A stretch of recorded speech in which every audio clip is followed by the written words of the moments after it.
Bonjour à tous, bienvenue dans cette nouvelle vidéo du cabinet de Poupy. Le cabinet de Poupy. Comme vous voyez, bien accompagné. Salut Émilie. Bonjour à tous. Et aujourd'hui, le but de cette vidéo, c'est de comprendre quelque chose qui était toujours un petit peu obscur dans mon parcours entrepreneurial, c'est l'amortissement. Est-ce que tu pourrais un peu nous expliquer le concept, parce qu'on le voit et on le verra aussi sur une vidéo où on va parler du bilan, des fois il y a des choses qui sont mises en amortissement, etc. Concrètement, c'est quoi l'amortissement? Et puis après on rentrera un petit peu en détail sur les différentes thématiques sur l'amortissement. Effectivement, c'est toujours un peu une problématique pour l'entrepreneur puisqu'il y a une différence entre son traitement en trésorerie, puisque c'est un investissement que vous payez tout de suite ou même parfois un petit peu à crédit, mais en tout cas c'est une trésorerie qui sort tout de suite, une dépense qui sort tout de suite, et l'entrepreneur a l'impression que c'est une charge. Mais en fait, comptablement, on a un traitement comptable qui est différent. Et c'est pour ça que ça peut gêner dans l'interprétation. Donc nous, comptablement, on considère que c'est un investissement et pas une charge, on va dire pas une petite charge. On considère que c'est un investissement quand ça a une valeur supérieure à 500 € hors taxe. Ok. Donc déjà, ça, c'est le premier point. Après, il y a plusieurs points. Ça doit servir durablement à l'entreprise et ça doit générer un retour économique, c'est-à-dire, ça sert à l'activité de l'entreprise et donc ça génère des revenus puisqu'elle s'en sert pour son activité. Donc ça, déjà, c'est les trois premiers points. Faut s'en servir durablement, c'est plus de 500 € hors taxe et ça nous aide dans l'activité au quotidien. Ok. Cela étant dit, c'est pour ça, par exemple, parfois on dit j'achète une agrafeuse, ça va me servir durablement. Néanmoins, c'est un petit montant, c'est moins de 500 €. On n'en parle pas, ça passe directement dans les charges déductibles de l'année. Par contre, comptablement, on doit retraiter les investissements qui sont plus importants. Par exemple, vous achetez du mobilier pour la crèche. Ouais. Ce mobilier représente 5 000 € d'investissement. Eh bien, nous, comptablement, on ne va pas déduire 5 000 € du résultat. Voilà, on ne va pas déduire les 5 000 €. Ces 5 000 €, on va les étaler dans le temps. Et donc, ces 5 000 € vont s'étaler sur plusieurs exercices. Pareil, la réglementation comptable fiscale nous donne des durées. Par exemple, tout ce qui est matériel informatique, c'est plutôt 3 ans. Tout ce qui est matériel plus classique, c'est plutôt 5 ans. Et le mobilier, on peut aller jusque 10 ans, par exemple. Ok. Donc, il y a des règles où on détermine un petit peu la durée d'amortissement. Et donc, après, cet investissement, on l'étale dans le temps. Et on étale cette charge sur plusieurs années.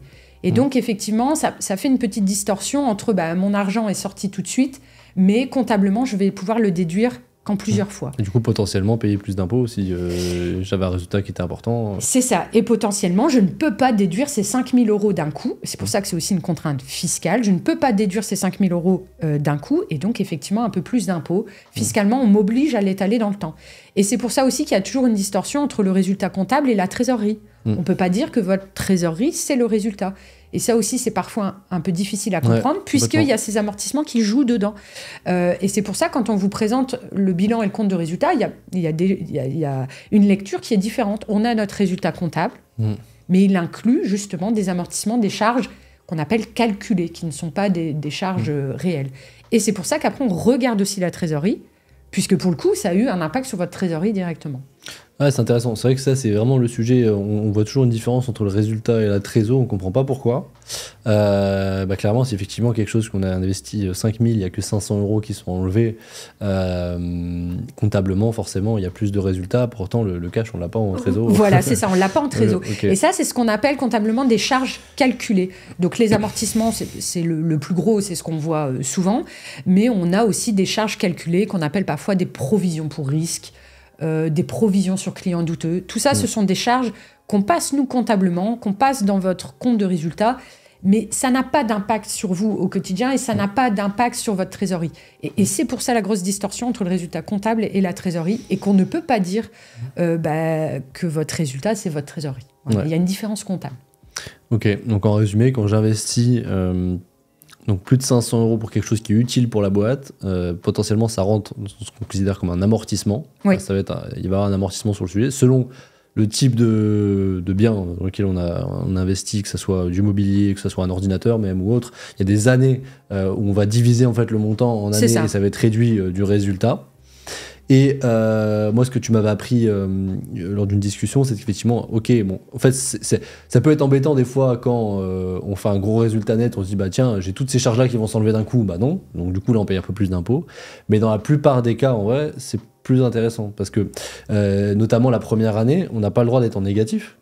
Oui. Alors, c'est pas qu'on n'a pas le droit, c'est toujours gênant d'avoir un résultat négatif. Pourquoi ? Parce que ça impacte vos fonds propres. Les fonds propres, qu'est-ce que c'est ? Les fonds propres, c'est le capital qu'on met au départ, plus toutes les réserves des années antérieures. Ça peut pas être en dessous du capital. Voilà, c'est ça. C'est ce que je voulais dire. Voilà. Ça peut pas être en dessous Donc, du capital. la première année, bah forcément, on n'a pas de réserve antérieure puisqu'on commence. Donc, on n'a que notre capital. Et dans les crèches, c'est beaucoup des capitaux sociaux bas. Plutôt bas, souvent 1 000 euros. Et donc, la première année, vous êtes un peu contraint de faire déjà au moins un résultat à l'équilibre, parce que si vous faites un résultat déficitaire, bah, vous allez manger ce qu'on appelle vos fonds propres. Et ça, voilà, il faut faire une formalité au tribunal de commerce pour dire mes fonds propres sont négatifs. C'est jamais bon pour le développement. C'est jamais bon, c'est inscrit sur votre cabis. C'est ça. C'est jamais bon. Pour le développement, c'est pas bon. Voilà, pour le développement, c'est pas très bon. Donc c'est pour ça que si vous avez un capital de départ assez faible, ça vous oblige la première année à avoir un résultat plutôt à l'équilibre. Et donc on en revient sur notre histoire d'amortissement. Voilà, on a quand même il y a des bases, par exemple le matériel informatique ou le mobilier, on dit c'est entre 5 et 10 ans. Eh bien, on prend une décision la première année avec son expert comptable en disant « Bon, là, moi, je pense que ce bien va me servir pendant au moins 5 ans. Bon, on peut étaler un petit peu la durée d'amortissement pour finalement améliorer le résultat. Voilà. Fiscalement, ça pose pas de problème puisque vous améliorez le résultat. Donc, ça ne laisse pas l'administration fiscale. Ce qu'elle ne veut pas, c'est que vous les réduisez de trop. Mais finalement, améliorer le résultat, ça, l'administration fiscale, voilà, il n'y a pas trop de problématiques là-dessus. Donc, effectivement, quand on est en début d'année, on tire plutôt à faire des amortissements très longs pour faire une charge d'amortissement faible pour améliorer le résultat. Surtout sur une création, du coup, on sait Surtout que sur des créations. Potentiellement, on a ouvert en cours d'année, du coup, un peu moins de chiffre d'affaires, du coup, potentiellement un résultat qui pourrait être négatif première année, c'est assez logique parce qu'on démarre, mais on peut pas dépasser en dessous du capital social. C'est ça. Pas. C'est problématique. Et donc les amortissements sont quand même un point important. Et en plus, je vais pas dire que vous avez la main dessus parce qu'il y a des règles comptables et fiscales, mais il y a une petite souplesse sur laquelle on peut jouer. Par contre, une fois qu'on part sur une durée d'amortissement, on peut plus la bouger. Voilà. Il y a des conditions, mais c'est très rare. Merci beaucoup en tout cas, Émilie, pour ces infos. Moi, c'est vraiment des choses. Alors, ça peut paraître simple, expliqué comme ça aujourd'hui, mais c'est des choses que j'ai compliqué à comprendre au début et sur les premières années d'entrepreneuriat. Donc, souvent c'est très compliqué parce qu'en plus c'est un point important dans le prévisionnel. Donc il faut que l'entrepreneur le comprenne bien, l'appréhende bien et pour justement l'intégrer dans son prévisionnel parce que ça va jouer sur le résultat. Mais une fois qu'on a compris, c'est assez simple, c'est la valeur divisée par sa durée d'utilisation. Donc après, sinon, quand on a compris comment ça fonctionne, c'est assez simple. On mettra en description différents liens pour justement connaître les délais, selon les investissements. D'ailleurs, en description, vous avez aussi une masterclass qu'on a tournée ensemble pendant 1 heure où on échange un peu sur la rémunération, comment optimiser sa rémunération en tant que gestionnaire, ses charges, également le paiement des salaires de ses salariés. Et si vous êtes également gestionnaire de crèche actuellement, vous pouvez aussi réserver un appel directement avec notre conseillère qui vous informera sur le fonctionnement du cabinet de Poppy qui est dédié aux micro-crèches. On vous dit du coup à bientôt dans une prochaine vidéo. Encore merci Émilie. À bientôt. Et à bientôt.